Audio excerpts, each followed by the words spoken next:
بسم الله والصلاة والسلام على رسول. عزتمندو د صحابه کرامو تعداد تقریبا 1,000 یا 1,000 یا کم او زیات تعدادو، خو لیکن د هغوی د روب او د داب حال داو چې نیمه نړۍ فتح کړې وه او نیمه نړۍ ته نه په ډار کې وه. نن 2,000 میلیونه مسلمانان په دنیا کې ژوند کوي، خو لیکن حال دا دی چې ذلیل او خوار او شرمنده دي. دا ولې؟ د دې یو څو اساسي بنیادی وجه زه تاسو ته وایم.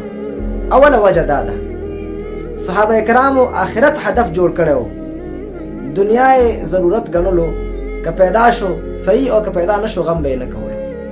خو موږ دنیا هدف ګرځولی، دین یو زیاتی شی ګڼلی، که وشو وشو که ونشو پروا یې نه کوو. صحابه کرامو د کفارو سره نفرت کولو، خو لیکن زمونږ د کفارو سره محبت دی. صحابه کرامو د کفارو د طریقو نه نفرت کولو، د هغوی د اخلاقو نه، د هغوی د کلچر نه، د هغوی د کلتور نه، د هغوی د لباس او د څیره او د شکل نه، خو مونږ د هغوی په شان ته ځان جوړو. صحابه کرامو ته دنیا ذلیله او سپکه معلومې ده، خو لیکن مونږ ته دنیا لوی شی ښکاري.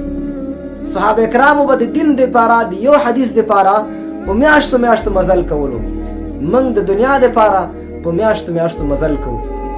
د هغوی اساسي وظیفه په ژوند کې جهاد او دعوت و، لیکن دا دواړه څیزونه نن موږ پرېښي دي.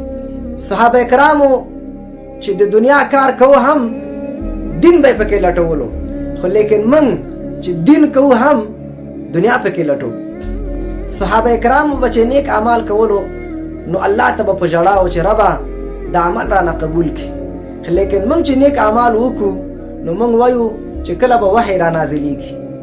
صحابه کرامو به چې جهاد کولو نو الله ته به زارې کولې چې ربه اسې نه چې موږ په هغه کسانو کې رانه شو چې ستا حبیب صلی الله علیه وسلم فرمایلی دي ان الله لا یؤید هذا الدین بالرجل الفاجر. الله کله کله په فاجر سړي باندې هم خپل دین مضبوطوي، خو لیکن موږ چې جهاد وکړو موږ به څه وایو؟ موږ وایو امریکا مو په ګونډو که، ناټو مو په کوناټو که، او دنیا مو په سلګو که. صحابه کرام به د دین په نقصان باندې، د دین په تاوان باندې خفه کېدل، خو لیکن من د دنیا په نقصان خفه کېږو او د دین په تاوان چې دین ورانیږي، دین خرابېږي نه خفه کېږو. نو ځکه عزتمندو هغوی نه الله په دنیا کې راضي شوی و، دا یې فرمایلو چې رضی الله عنهم، الله ترې راضي دی. او نن موږ په دنیا کې ذلیل او شرمنده او خوار او سپک یو. الله فرمایي ضربت علیهم الذلة والمسکنة وباءوا بغضب من الله.